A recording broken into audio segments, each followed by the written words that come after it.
Selamat datang kembali di channel Ani Suryani. Kali ini kita bahas tentang share warrants.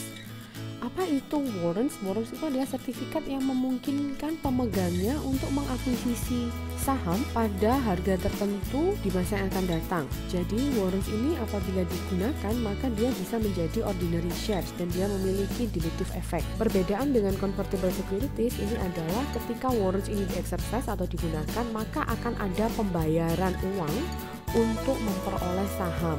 Kok tadi di convertible preference shares kan tidak melibatkan uang, convertible debt juga tidak melibatkan uang, dan pemegang warrant apabila ingin mendapatkan saham maka dia harus membayar dengan jumlah tertentu yang sudah disepakati sesuai dengan warrantsnya. Kenapa perusahaan ini menerbitkan warrant? Karena yang pertama dia ingin membuat securitiesnya itu lebih atraktif. Yang kedua, existing shareholder itu akan memiliki preemptive right untuk membeli ordinary shares. Jadi, dia akan memiliki keistimewaan untuk membeli saham biasa terlebih dahulu.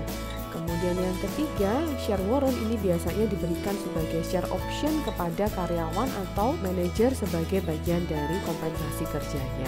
Warrant ini biasanya diterbitkan dengan sekuritas yang lain dan biasanya dalam jangka waktu yang lama. Jadi warrant diterbitkan untuk membeli saham pada periode tertentu dengan harga tertentu. Umur warrant itu biasanya 5 tahun, bisa juga sampai 10 tahun. Sama seperti convertible debt yang digunakan adalah with and without method, di mana kita harus menghitung berapakah fair value untuk sekuritas dan berapakah fair value untuk warrantnya. Contohnya Siemens, dia menerbitkan obligasi dengan detachable 5-year warrant. Jadi obligasi diterbitkan dengan warrant satu paket. Warrantnya ini umurnya 5 tahun, itu memberikan opsi kepada holdernya untuk membeli ordinary share yang par value-nya $5 seharga $25. Pada saat itu ordinary share Siemens-nya itu dijual seharga $30. Jadi apabila 5 tahun ke depan misalkan harga Siemens ini menjadi $100, maka pemegang warrant ini bisa membeli saham Siemens hanya seharga $25. Warrantnya itu kan tadi diterbitkan bersamaan dengan bond. Nilai bondnya adalah 10 juta face value-nya pada saat maturity dengan yield-nya 8,34%. Bond ini terjual at par. Siemens ini bisa menjual satu paket obligasi dengan warrant itu seharga 10.200.000. Dengan menghitung present value dari future cash flow bondnya, maka present value bondnya itu adalah 9.782.000.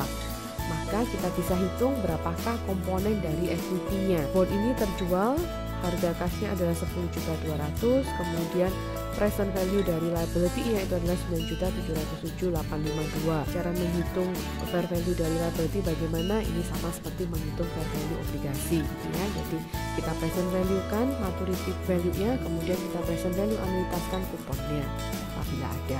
Maka selisihnya merupakan equity komponen senilai 492. Nah, bagaimana kita mencatat penjualan ini? Maka kita pisahkan penjualan bondnya dengan penjualan warrantnya. Bondnya itu adalah 9.707.852, cash debit, bonds payable credit. Untuk warrantnya, cash debit kita kreditkan ke share premium share warrant. Jika ternyata investor ini mengexercise semua warrantsnya, yang di-exercise itu adalah 10.000 warrants, satu warrants itu sama dengan satu shares, maka kita debitkan dulu cashnya itu adalah €25 harga yang dijanjikan dikalikan dengan 10.000 lembar. Dan share premium share warrants kita debitkan, dan share premium ordinary itu kita kreditkan, nilainya adalah 10.000 lembar dikalikan dengan nilai pari dari sahamnya Siemens sebesar €5.